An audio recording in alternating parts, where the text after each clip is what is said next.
This is The Guardian.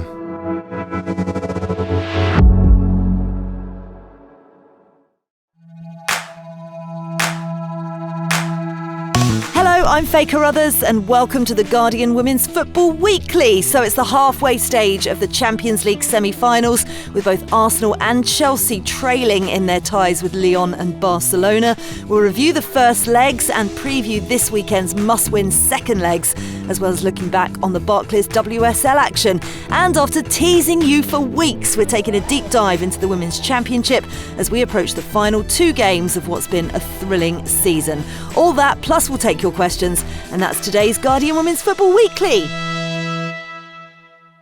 Well, listen, what a panel we have today. But first of all, I just want to send some love to our wonderful friend and colleague, Susie Rack, who has finally had her gallbladder surgery we were talking about just the other week and is recovering at home, listening, of course, because she's diligent, but taking some much needed rest, which is very unlike Susie. I think she's finding it very difficult, but I hope she is actually resting up. Sending you lots of love, Susie Rack.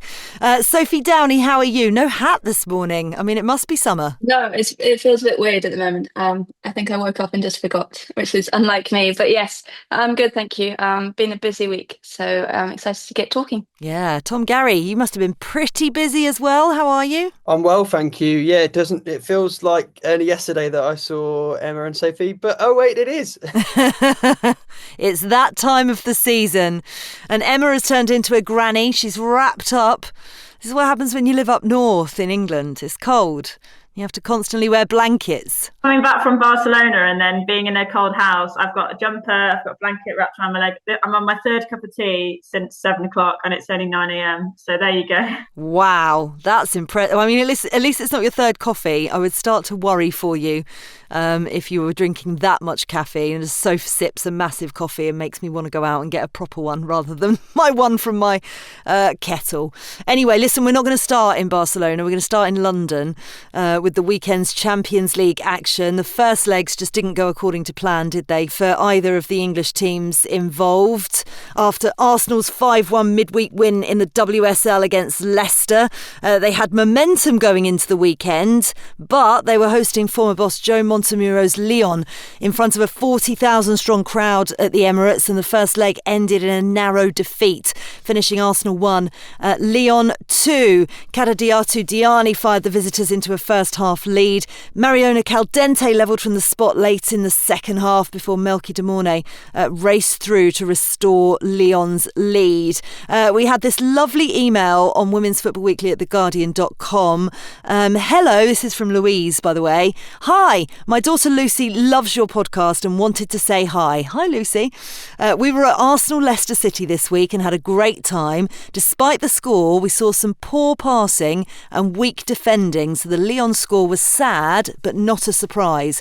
Fingers crossed for the second leg, and thank you for the entertainment and insight every week. Thank you for your email, Louise. Much appreciated. I mean, look, Arsenal did start the Lyon game slowly, Soph, didn't they? And it felt like one of those quintessential tales of two halves. What did you make of the game? Yeah, I think they did. I don't know whether it was nerves or just like not being quite used to the pace of Lyon's front line.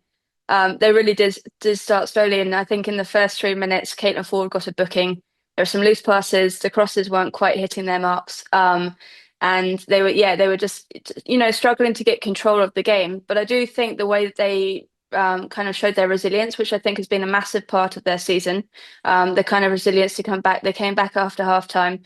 We know about Renee Slegger's halftime talks. We saw it for the Real Madrid game in the last leg as well, where they came out and they really did hit them in the second half. And actually, when you look at the stats, Arsenal dominated a lot of the stats. I know that doesn't, translate into victory, but I think they can take a lot of positivity from the fact that they created more chances. They had the same, number of shots on target. They had more forward passes and more touches in the box.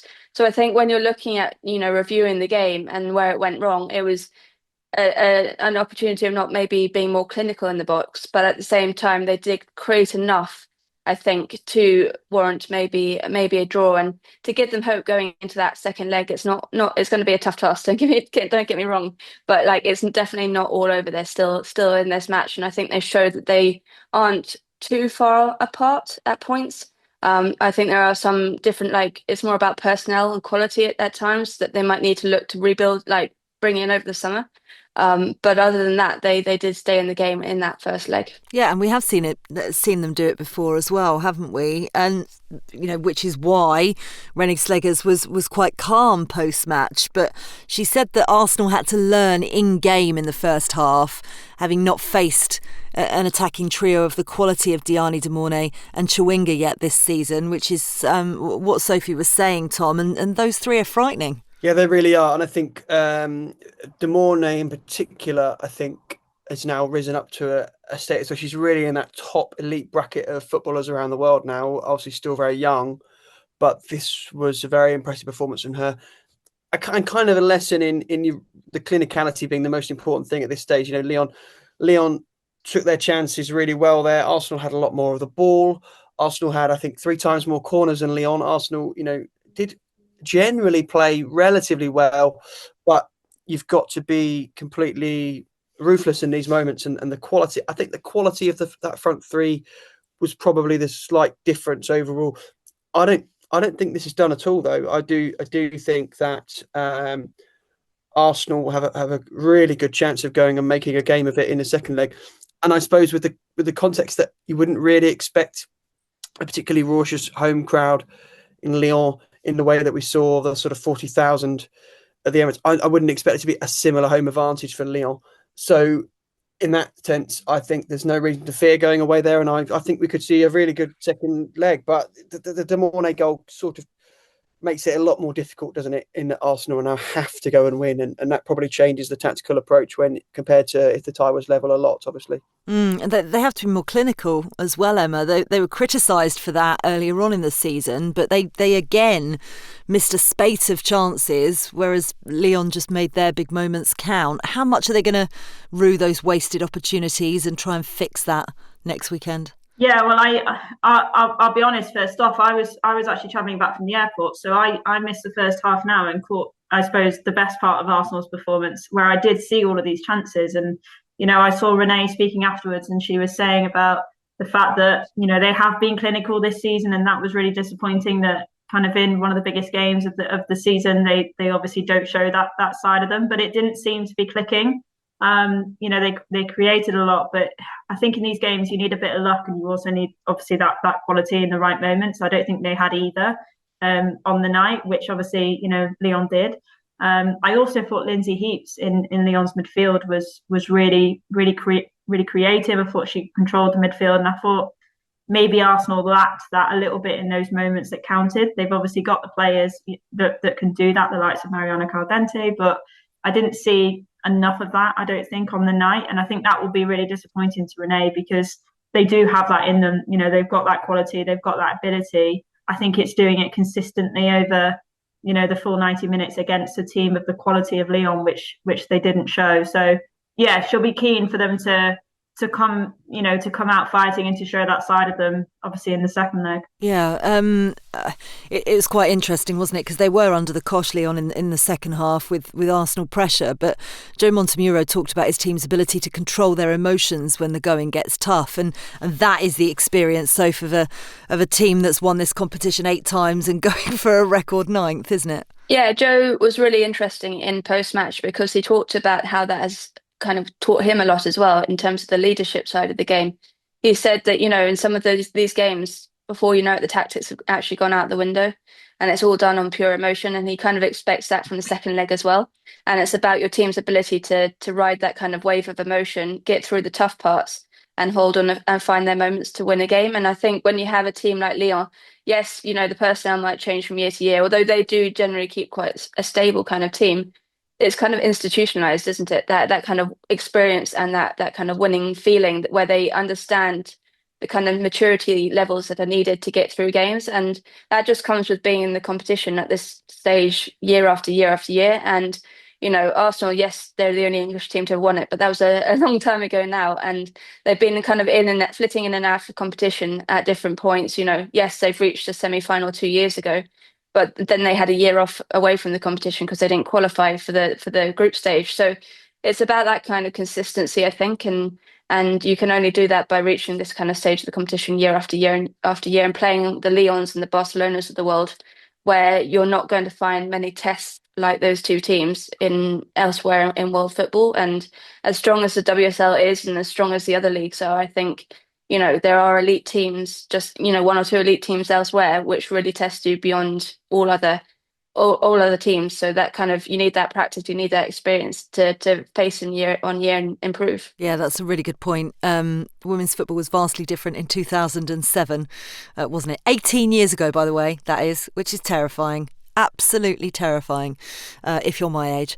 Renee Slegger's reiterated her confidence that her team could turn this around next week, drawing on that success that they had away at Lyon back in 2022. This is what she had to say. Arsenal have done it before. It's going to be a pitch, 11v11, good grass, and we have all the opportunities to win that game. Soph and Tom don't think the tie's over. Emma, what about you? Yeah, I think Arsenal are still in it. I think there wasn't that much between the two sides. It was just as we've all just spoken about, those moments of quality and that probably that decision making and that little bit of luck on the night. So yeah, I think they're still in it. I think they have to believe that they're still in it, and I think that's been the difference. Is Lyon will always think they're the best team. They go into any game thinking we're the best team, and it's kind of for the opposition to win, and to take that away from us. That's their mentality, and I think Arsenal need to flip that, and they need to believe that they're the best team going into this second leg.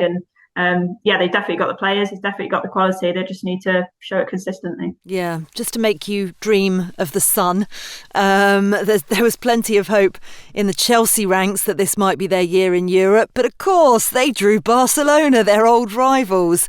They'd love to get their hands on that one trophy that's eluded them to date, and they knew it was going to be tough, and it actually turned into a night to forget in the end for Sonia Bonpastor and her side as they fell to a 4-1 defeat at the Estadio Johan Cruyff. Barcelona took the lead through Eva Payor before Claudia Pina added a second with 20 minutes to go. Chelsea did give themselves a lifeline. Sandy Baltimore halved the deficit, but it was a really frantic final 10 minutes which saw Barcelona complete a comfortable victory in the end, with Irina Paredes heading home before Pina rounded off the scoring with her second goal of the game. And Sonia Bonpastor said her side had just made too many mistakes. Lucy Bronze said the whole game was played to Barca's preference on the ball and off the ball. Where did it all go so wrong, Sophie? I think it's going to sound harsh, but I think it was quite a naive performance from Chelsea. I think Sonia Bonpastor, they looked kind of in two minds about what they were really wanting to do. They kind of wanted to set up and possess the football, which is, to me, a little bit mad when you're playing Barcelona, who are the ultimate possessors of the football. But then they weren't quite sure how to kind of stand up against that kind of possession and dominance from Barcelona. So they were kind of caught in two minds, and that meant the spaces were really available for Barcelona to kind of exploit. I think it's kind of admirable to say we want to stick to our style and kind of in a way take the game to Barcelona, but I think you leave yourself at huge risk when you're doing that, and sometimes you just need to sacrifice the style to work out how to win a football game. And I was a bit surprised because I think Sonia has done it this season, where she's proven a bit versatile in terms of what she wants to do. You think about that home game at Stamford Bridge against Manchester City, where they were quite happy to sit with the ball and hit a City on the counter attack and allow them to have the possession, but then be clinical with it. And they didn't really do that, and they really struggled to get Ramirez into the game. It meant that she started getting really frustrated. She was being drawn out of position, so that when the ball did end up in that place up front, she was really struggling. Well, she wasn't there to get onto it, and there were just no bodies kind of in the box for Chelsea to exploit when they had those kind of moments. So yeah, I'd say a bit naive tactically and naive performance. They just looked. I mean, it wasn't a good day at the office. They weren't on the pace. They weren't the Chelsea that we know they can be as well. I do think that plays a part of it, and I don't think they have those days very often. But I think they just need to show a little bit more maturity when they're coming up against a team like Barcelona, who have all of the strength and power that they have. Was it a bad day at the office, Tom, or or have they actually gone backwards? Because, you know, when you compare it to this fixture last year, Chelsea came back to Stamford Bridge with a famous victory, but these two performances couldn't be much further apart. And I'm wondering whether their unbeaten domestic run maybe masked some of the growing pains going on underneath with such a massive change in personnel. That's a good point, because it is easy to forget that Chelsea are still in something of a transition at the moment in Bon Pastor's first season in charge, and there, you know, it was always going to take time for her sort of style to be implemented. So that is important, and the success domestically has probably masked that transition. But nonetheless, I think what this came down to was just too many Chelsea players just not being on their game. Like that I was so surprised by the lack of quality they had on the ball. We kind of you completely expected Barcelona to be superior technically on the ball. That was totally expected, and they were fantastic. But what we didn't expect was Chelsea to be so poor in possession. And I think there are just too many people are not playing well at the same time. They only managed to have 12 touches in the Barcelona box, Chelsea, which I couldn't really believe, and they weren't really on it at all. I think you need to expect more from people in the big game. So, yes, I think what you're saying is true, and that was also my thoughts as well. But at the same time, you still need people to be turning up and performing and playing their best. And for whatever reason, that didn't happen. So, I disagree with Lucy Bronze's thoughts about the game being played to Barcelona's to suit Barcelona. I just thought that Barcelona completely outplayed Chelsea, and if we're being honest, it could have been more than 4-1, really, couldn't it? So, I'm with Sophie. I was a little bit surprised about the tactics. Chelsea actually played fewer long balls than Barcelona, which sort of really surprised me, because Barcelona barely played any at all themselves.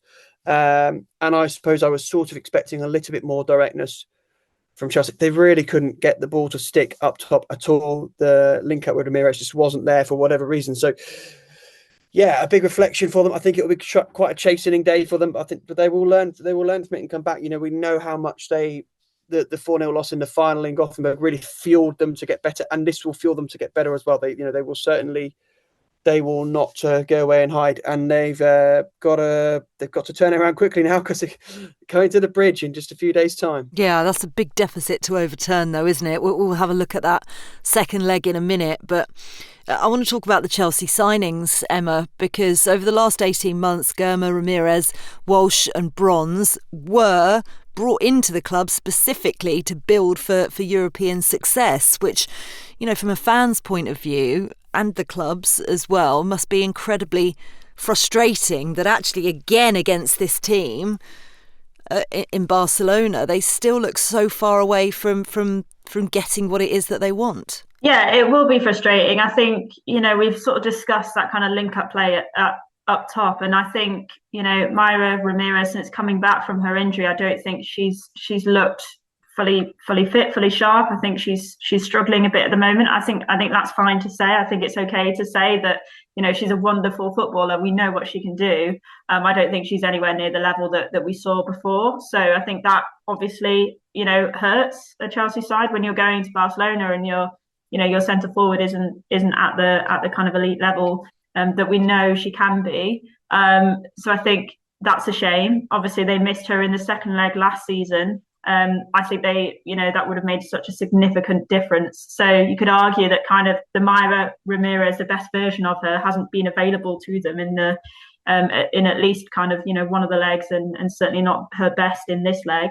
Obviously, Naomi Girma's been out injured, and, you know, she's had a really difficult time. She came on for obviously her debut at Brighton and struggled there, went off injured, and then is sort of thrown in with 10 minutes to go in Barcelona because of an injury to Natalie Bjorn at centre back, and then literally seconds later Chelsea concede that third goal from a set piece. I don't think that was Naomi Girma's individual fault, but it's just you know, it's so kind of harshly typical that happens when she comes back on. So naturally people will look at that incident.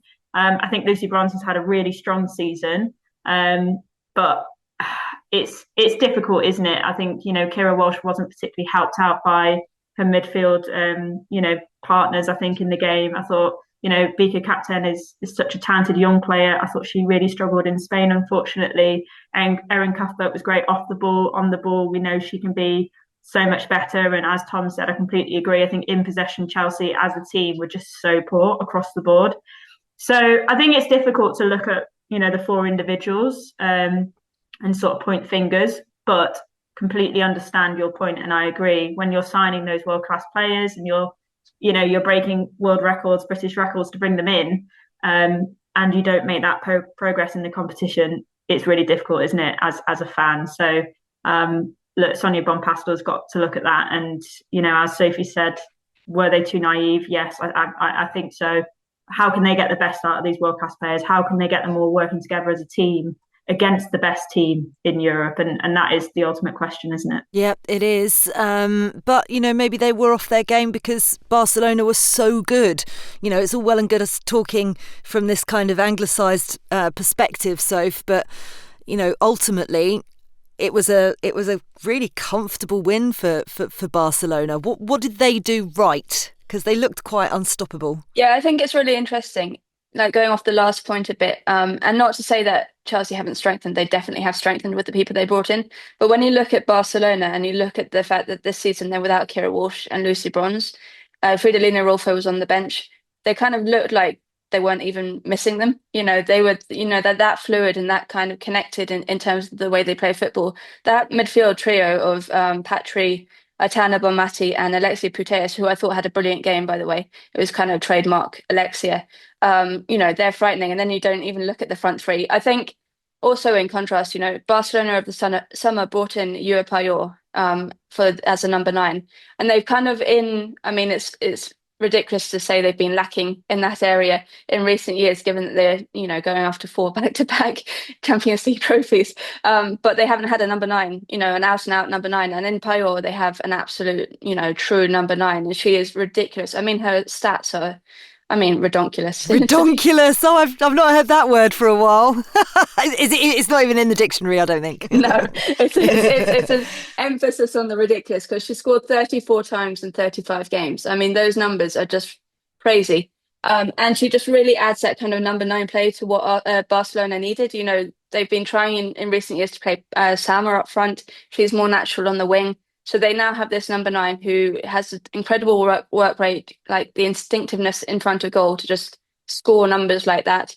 And she kind of adds a versatility to their kind of play too. Tom mentioned about long balls for Chelsea. The first goal was started by a long ball forward from Barcelona. It was headed down by a Chelsea player, but Barcelona won the second duel and played Payor through. And I think that just shows the kind of strength and depth that they have, added to their squad, and that have really made a difference this season compared to other seasons. And yeah, they were just, so good on the ball, so confident. That second goal, that team goal, from it swept from front to back, from back to front, from left to right, before Pina put it in the back of the net. And I think that was just like stereotypical Barcelona at their best. By the way, former Arsenal midfielder, now playing for Lyon, Danielle van der Donk, had a chance, didn't she, against Arsenal? If she'd have scored that, then we could have used the word redonkulous, not vandonkulous, redonkulous. Oh God, I'm going to stop that right now. Tom, can they do it? Give Chelsea fans hope, please. Sonia Bonpastor and Lucy Bronze both think they can, but Stamford Bridge is going to have to be loud, and those players are going to have the game of their careers, aren't they? Yes, they can, but they need the game of their lives. Like, they need to play, all 11 will need to play the best performance of the season all together simultaneously. So, but yes, they can. Do I think it's likely? No. I would love to see a comeback, like a really good second leg home team roaring comeback. They're pretty rare in Women's Champions League history. And this would be the greatest of the lot if they could pull it off. My concern for Chelsea is that I can't see Barcelona not scoring again. So then all of a sudden you're needing at least 4.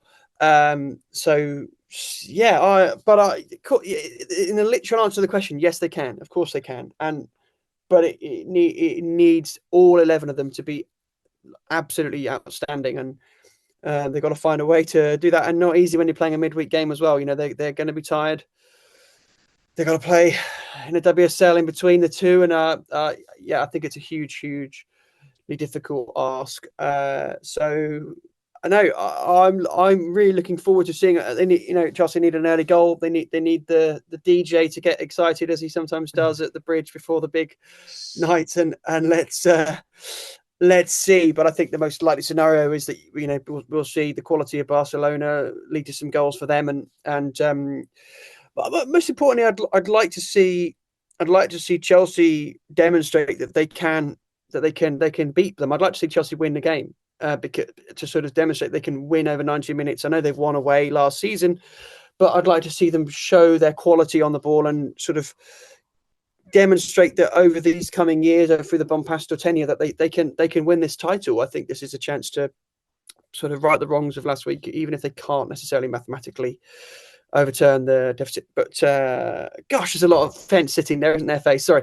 I stick with my original response. They can do it. They just all will need to be right on the very, very, very top of their game, and hope that Barcelona probably also have a bit of an off day. So you didn't have any splinters, then you made some splinters, then you picked them back out again. Something like that. It was impressive. Yeah, Chelsea have Crystal Palace on Wednesday in the WSL, and actually while the Champions League was taking place, the rest of the Barclays WSL continued. Big blow for Manchester United though in their race for second place. They were held to a goalless draw away at West Ham, who continued their good form. It's a result that means they now sit 2 points behind Arsenal, who won midweek against Leicester, as I mentioned earlier on. Manchester City though, they also fell behind in their battle for a Champions League spot.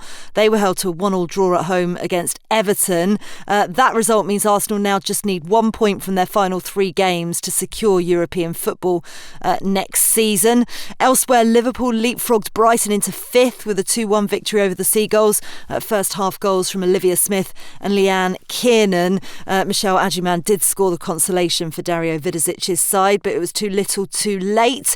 And big 3 points for Aston Villa. They held off a Tottenham comeback to make sure that they gave themselves a little bit of a cushion over Crystal Palace at the bottom of the table.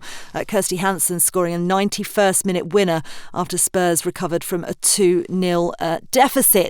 Right, that's it for part 1. In part 2, we're going to take a look at the Barclays Championship as it nears its conclusion.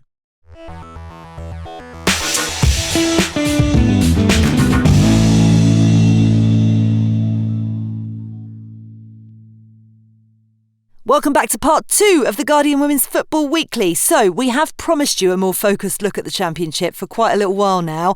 And with the league heading towards a thrilling conclusion, we thought that now would be the perfect time to do that. So we're going to start at the top of the table. Everything to play for the title and the promotion battle. It's heading down to the wire as we've expected it to all season. Actually, for a little while it looked like there were going to be 5 teams in it, but it now is very much a 2-horse race going into the final 2 games. So London City Lionesses are leading currently. It's their first full season under owner Michelle Kang and manager Jocelyn Pressure. And there has been plenty of change. What have you made of their campaign so far? I think it's been a learning campaign for them, and that sounds ridiculous because they're leading the table at the moment. But I spent some time at their training ground just before the start of the season, and it was very much, Jocelyn was talking about the building their foundations. He wasn't expecting miracles overnight. And yes, they have, big money now in the form of Michelle Kang coming in and big signings coming through the door, but he was very much of the mind that it was going to be a season where they built the kind of foundations and that, kind of learned a lot about themselves. And I think that was the case for the first half of the season. They were a bit up and down here and there. The results weren't always going their way. They had a bad day in Durham, for example. They lost to Birmingham. But I think in this last few months, they've really, come together and started to click, and all of those signings have started to build those relationships that are so needed when you're kind of pushing for the title. And I was actually at the game. They beat Southampton on Friday night at St Mary's, and it was such a mature performance from them. They just, they were kind of diligent in what they were doing. They had their clear tactics of how they were going to hit the game, and they were very, very patient. And you don't often see that with kind of young teams in kind of where they are at in their position. So I think there's a lot more to come from them, that's for sure.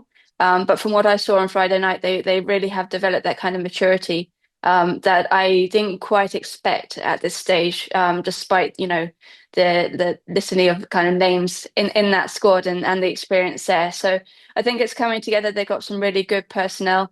They have big ambitions at that club, and whether it happens or whether it doesn't this year, I don't think that matters too much because they will be they're on a trajectory, I think, and it won't be too long before they are in the WSL. Yeah, they've made several big name signings, Emma, but probably the one who's catching the eye the most is Isabel Goodwin, a young English star, and they paid good money for her as well. She's 22 years old, brought her in from Sheffield United over the summer. Do you feel maybe she's gone a little bit under the radar when we think of future England stars? I think it's an interesting question because I don't think she's gone under the radar in terms of, looking at the championship. I think everyone's, talking about her and her performances. You look at her stats, 14 goals, 3 assists in 16 games. An incredible return for such a young player. I think she's still got, some room to grow as well. The potential that we can see there. She's a very exciting player. But I was looking through some of the England youth squads this morning just to sort of answer your question about her going under the radar in terms of maybe as an English player. And I'm not sure that's the case because I think there's so much talent in those England youth teams, particularly in those front positions. You look at the last under-23 squad, for example. Katie Robinson was in there. She obviously was part of the squad that went to the Women's World Cup. She's got lots of experience. She's still only 22. I think we forget how young she is.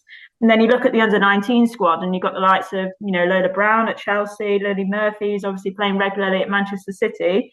And then Michelle Aguiman obviously has leapfrogged and jumped straight into the first team and obviously scored the greatest goal I've ever seen in my life. So I think in that sense she's not gone under the radar because there's others who, to put it harshly, are outshining her in obviously the top league and on the biggest stages. And I think that's the next step for Goodwin is showing the clear quality and the clear ability she has in the championship, but showing that in the WSL on a consistent basis. But she's certainly an exciting talent, and the future looks bright for England, particularly in those forward positions, doesn't it? Yeah, it definitely does. Let's speak to Mr. Brum, shall we? Tom Garry, Birmingham City fan, celebrating the men's team's promotion from League One into the Championship. The club have obviously come into some money of late with investment, and actually we've talked a lot on the pod in previous years about the lack of investment in Birmingham City women and the problems that have gone on behind the scenes. But now this team are challenging at the top. They've led the league for a while, and they've got Amy Merricks in charge. And you spent some time with her, Tom. So much change at the club over the past few years after that relegation from the WSL. What did you learn when you were with her about how ready the club are now on and off the pitch if they did secure promotion, and what position are they in if they don't? Yeah, it was an absolutely fascinating visit to Birmingham's training ground. And in answer to your question, I think they are very much WSL ready, and that was a phrase that Merricks was using off the pitch. I think I wish I had sort of sufficient words in my vocabulary to articulate the transformation of the women's facilities there. It's only a few years ago, under the former ownership, that things were so inadequate for the women's team that they actually submitted a formal complaint to the board about the lack of access to the gym, the medical facilities, the lack of pretty much everything, really. They were in sort of temporary huts. It was some of the worst top flight conditions I'd ever heard of. And even only as recently as last year, there'd been a fire at the training ground where the men and women used to both be based in West Hills, just south of Birmingham. And while that was being rebuilt, the women's team were housed in what Amy Merricks described as 3 huts. And they were, I remember going for an interview last year and thinking, oh, this is all rather temporary. But what I saw on my most recent visit really blew me away. I mean, you picture the most sort of state-of-the-art gym you could imagine, the sort of thing you would expect at the Champions League level, those kind of anti-gravity treadmills, all the fancy kit for recovery. The canteen's very impressive. They actually have a travelling chef that goes with them to away games now. So we're going to talk about some of the other women's championship teams in a moment, but the provisions and funding is really in a different league to a lot of their other championship rivals. They're taking this very, very seriously. And I think the plan this year, from what I understand, was to challenge for promotion. I don't think they're demanding that they have to go up this year, but they wanted to really challenge, and they would love to go up. But I think that what they're trying to do is put in everything in place so that this team can compete and sustain itself very high up in the WSL for a very, very long time. And from everything I've heard and from the investment that's being put in, I have no doubt that that's something that they will eventually get to, whether it's this year or not. So it's going to be close, though, isn't it? I mean, the fact they play each other on the final day, it might not go that far. I think Birmingham themselves would insist they're not getting too far ahead of themselves. They've got to go to Newcastle on Sunday, which is a really difficult game, and they probably would need to win that one to then having a chance on the final day. But if it went to the final day and it was a top 2 shootout, what a treat we're in for. And one final thing on that, I must admit, I'm a little bit gutted that that's not really been picked up for a separate broadcast slot. I think it's such a shame that if the game does go down to a big promotion shootout, that it will fall on the same day as things like the Manchester Derby, the day that possibly Chelsea might win the league as well, potentially, depending on permutations. And it would be such a shame, wouldn't it, if that didn't get the spotlight that it deserved, because that's going to be an absolute cracker if it goes down to that final day. Absolutely. It's so frustrating though, isn't it? Because you have to have all the games on the final day of the season at the same time kicking off for fairness. Otherwise you'd go, okay, well, maybe you could put that on a Friday night, for example. But, 2 points between those two teams is going to make for a fascinating last couple of days. And I hope it does go down to the last day, which is at St Andrews on the 4th of May. How much are you looking forward to it, Soph? It's exactly what the league needs, isn't it? This feels like the most exciting championship season in a long time. Yeah, and there's been quite a few, whether you look at the top or the bottom of the table. We had that huge relegation battle, remember, a couple of years ago where Rugby Borough, Coventry at the time, kind of saved themselves on the last day with the last kick of the game. So the championship is wild. I'm really looking forward to that game. I'm going to be at St Andrews on that day, and I think I was there for the fixture back at Hayes Lane back in November. And Amy Merritt's got the tactics spot on in terms of how they came through that game. They won 2-1. They really used their aerial ability of the defenders. And it wasn't until Isabel Goodwin came on that, London City were starting to find their way through that Birmingham backline. I thought they really attacked it as they should. But there will be a lot of lessons that London City learned from that one. So it's going to be really, really fascinating how they match up. They've both come on such different journeys over the last, 8 months or so. And it's going to be a finale that is deserved of this wonderful league that we know is wild. Like, it's completely wild every time it happens. So it's only fitting that it comes down. It does. I hope it goes down to the final day. And, that they can put on a real show and a real fight for that title. Yeah, it's just as exciting at the bottom of the table as well, like it has been in previous years, as you said, Soph. Portsmouth and Sheffield United both locked in a fight for survival. Sheffield United, as we know, were challenging at the top for a long time. Only one's going to go down this year because Reading obviously pulled out of the league last summer, and Portsmouth have been on a real journey this season, Emma. One of 2 teams to come up from the FA Women's National League this season, you'll remember, turned pro over the summer. It was always going to be a bit of an adjustment, but they've still managed to find results when it matters. Yeah, I think it's been a really interesting campaign for them. I remember speaking to some of the Portsmouth players back in September on the media day before the season started, and they were talking about their kind of double lives that they led last year. And I found it so just incredible hearing the stories. They had people who were working in the NHS, they had teachers, they had, landscapers. It was incredible to see that kind of turnaround, how they were then suddenly, walking in the summer to a full-time professional environment and having to adjust to that. So I think, given that context, I think they'll be really pleased with their season. They've picked up results against kind of the teams that they've needed to in and around them. They beat Sheffield United, which was kind of, obviously the big one, given they're that other team down at the bottom. And then, they got that draw with Southampton, and, they beat Sunderland as well. So that's kind of those teams in that final 4. So I think they'll be pretty pleased. It was always going to be difficult. we know that there's quality in the National League. We know there's quite a lot of teams down there now that are really starting to invest in women's football, and I think Portsmouth have shown that if you sort of back them in the right way, if you give them the facilities and the elite coaching and the professional environment around them, then it's possible to be able to compete, with these teams in the top 2 tiers. So yeah, I think it's been a good campaign for them, and I'm delighted to see that it's all but mathematically confirmed that they're likely to stay up because of their superior goal difference. So yeah, really, really good season for Portsmouth. Yeah, their last game of the season is actually this weekend on Sunday against Blackburn, because they would have played Reading on the last day of the season. So they've actually got that day off. Not so great for Sheffield United, Tom. They've got this game in hand over Portsmouth, but their final 2 games are against Southampton and Sunderland. So actually, there's quite a few anxious faces around the Blades. What's gone on so badly wrong for them this year? I think two key things you can point to.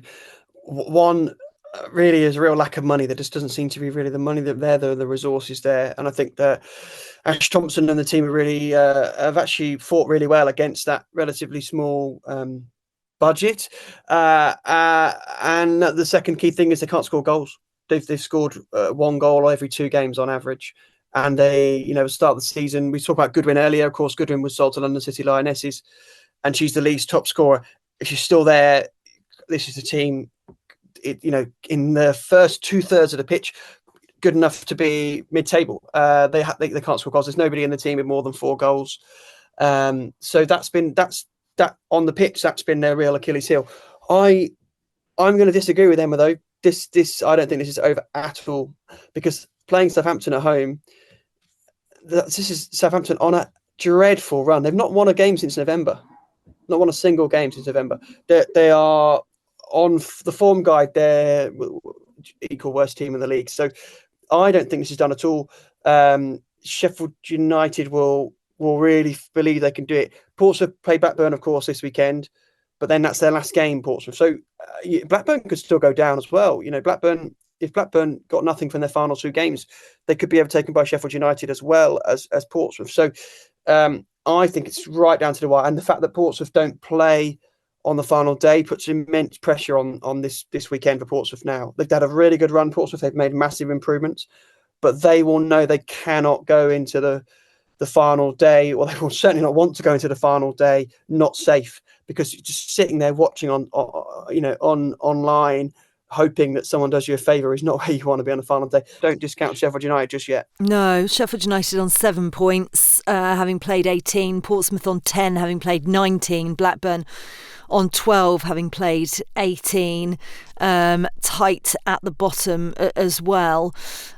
Bristol City were relegated from the WSL last season, so always a worry with a rebuilding process when that happens. But how do you think they've done so far this season? They're sitting in 5th as it stands. I think it was always going to be a readjustment year for Bristol City, and I think it's natural to instinctively think they're going to come straight back up, having gone down, but I do think they've had to kind of rebuild in a lot of areas. They lost Lauren Smith, their manager at the start of the season, or just before the start of the season.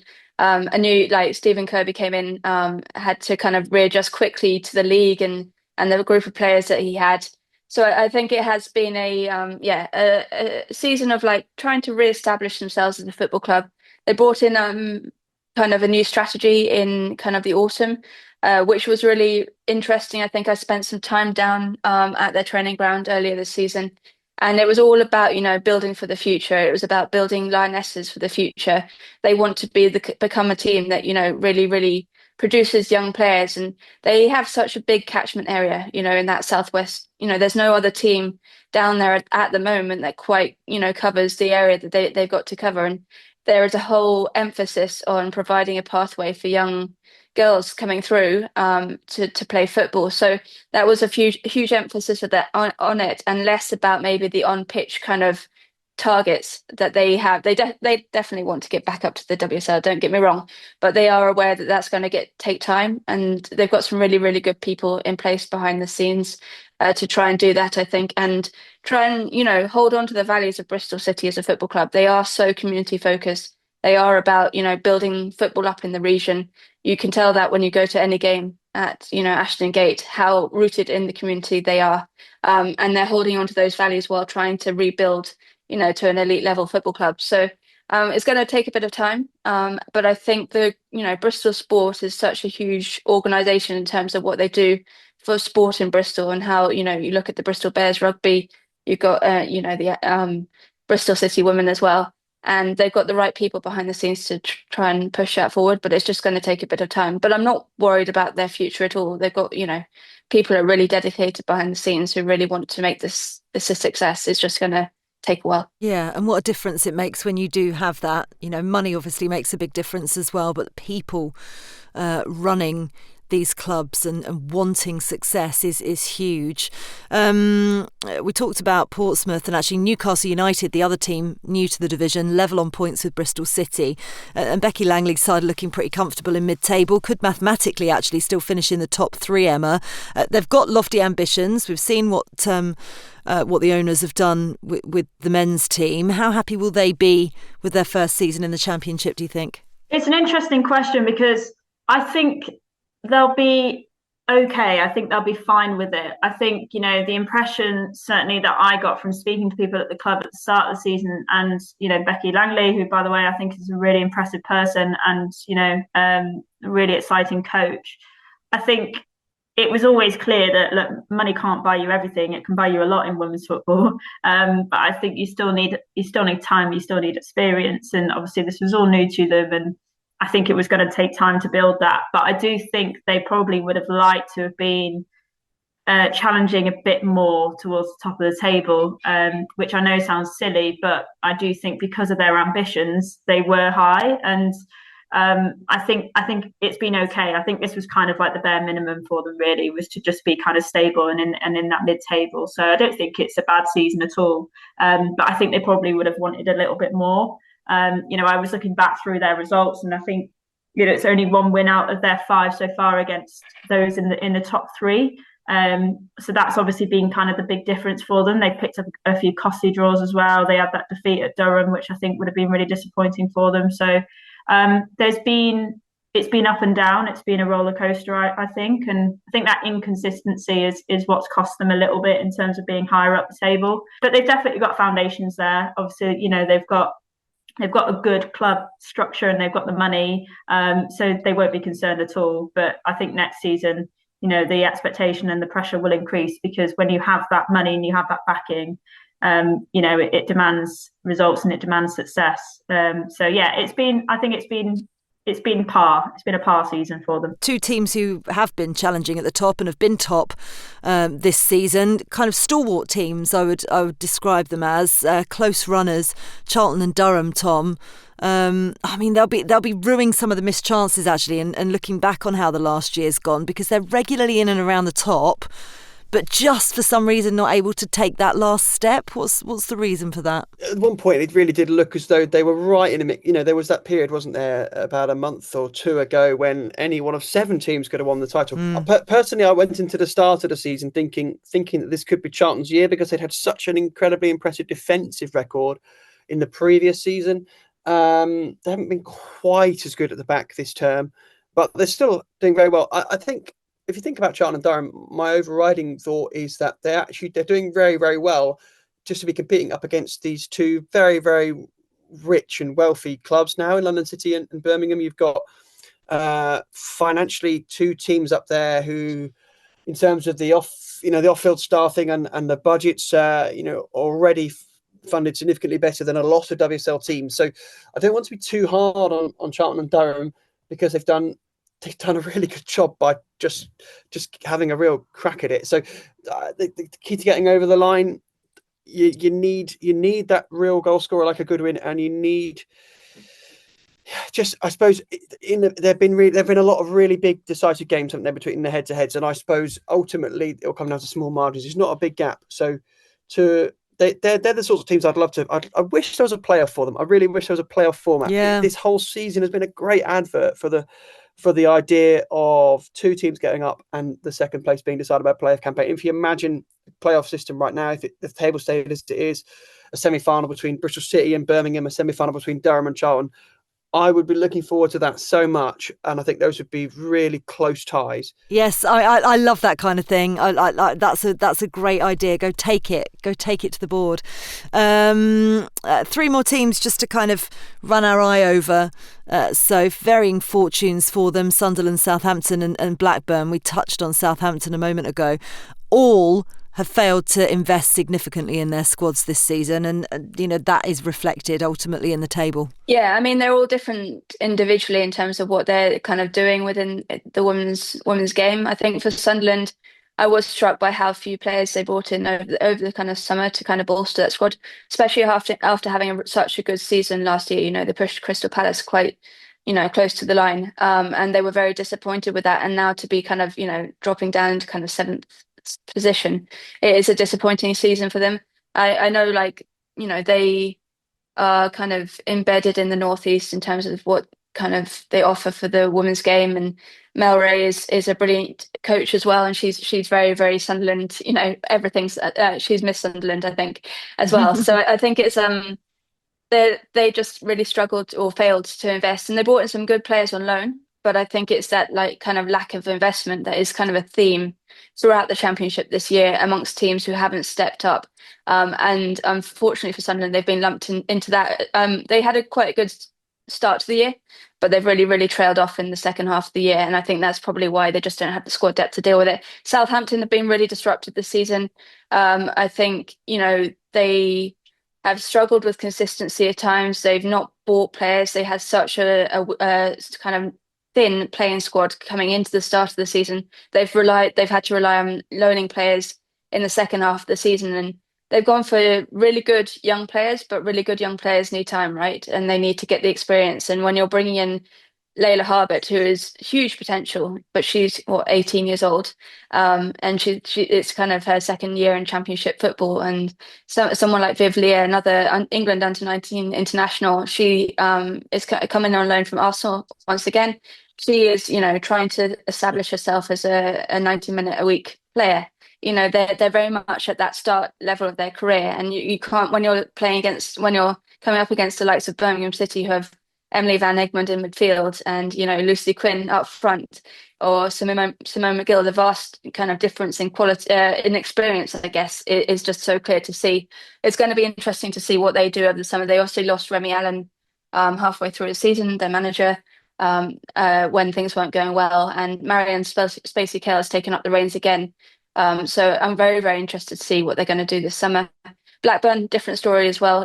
We had all of those reports before the start of the season about their owners and, how they're not putting enough into the women's game. Blackburn is a real sad story in a way. They're such a hotbed of talent in the past. They've had so much influence on lionesses, a bit like a Sunderland. They really do train up, young players for the future success. But they've really let them down in terms of what they're providing behind the scenes. And I'm going to be really interested to see how they step up over the summer, or if they will, because their requirements of being in this league are only going to get, more imperative or stronger.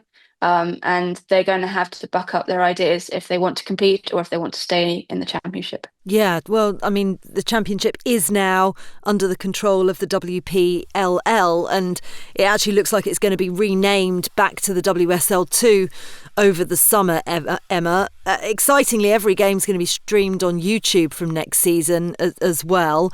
You can tell how exciting the league is. What more needs to be done, do you think, just to wrap this all up, to make this thrilling league keep thriving? Well, Tom sort of stole my thunder a little bit with his suggestion for the playoff, because I absolutely think that is the way forward. I think there has to be 2 teams going up from the Championship. We're talking about all these ideas that have come out in reports about WSL expansion and WPLR plans for that. And I think the easiest suggestion is just to have 2 come up from the Championship, have a playoff system so that as Tom said, the end of the season just becomes so exciting, and you have these huge flagship games. I think it helps encourage investment lower down, because if you're a team, that is sort of in that mid-table bracket, you're thinking, I tell you what, if we get in the top 6, we give ourselves a chance of getting in the WSL. And I think that has such a significant impact then. I also think there's teams in the National League who, when as I said before, when you look at the likes of Portsmouth and obviously Newcastle, that have shown that, they're investing lower down as well. So can we expand the championship so that there's, an extra spot for coming up for those teams? And I think it just has a knock-on effect on the pyramid. So for me, there's been a lot of suggestions that are complicated and that are radical. I've got no problem with suggestions, but I just think there's a lot of easy solutions out there, and it's just expanding the leagues and giving more chances for promotion, and then just see what happens next. But that's a way forward. Get playoffs, and let's just make it really exciting at the end of the season. Right, we're starting a petition for playoffs on the Guardian Women's Football Weekly. Brilliant, that was fascinating. We will obviously keep you updated as to how the final 2 games of the season go as well over the next couple of weeks. Quick story before we go that I want to talk to you about, Tom, because you've been working on it. Daniel Johnson, the chair of Hull City Ladies, has submitted a request for the club to be relegated from the FA Women's National League Northern Premier Division. They're currently 9th in the league. They've comfortably secured their safety, but the request is coming after several accusations of financial mismanagement against him by several players. Other allegations have also been made, and the FA are working with the club to try and find a resolution. What more are you able to tell us on this? Yeah, a really complicated and concerning situation at Hull, a club that is completely independent and run separately from Hull City men's team. That's important for us to say. The weekend before last, several of their players took to social media to make various different allegations about the co-owner and co-director, Mr. Daniel Johnson. And he's not commented or responded to any of those allegations in public. The Guardian did reach out to him for a response, and we've not had a reply. He did change his Twitter profile picture to a picture of a lion, but as such, other than that, has been very inactive online.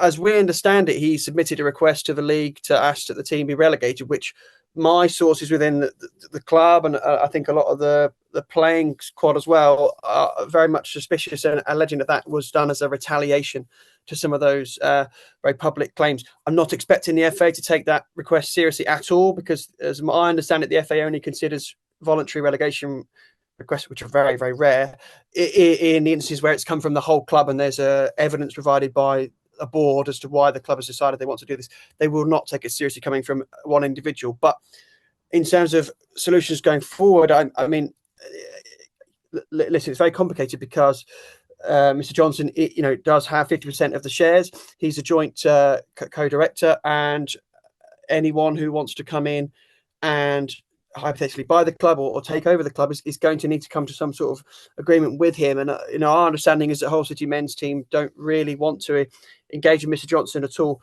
There could be options on the table for Hull to have a fresh start, but that's complicated as well, because that could mean the bottom of the pyramid, and I'm sure the current playing squad won't really want to drop down.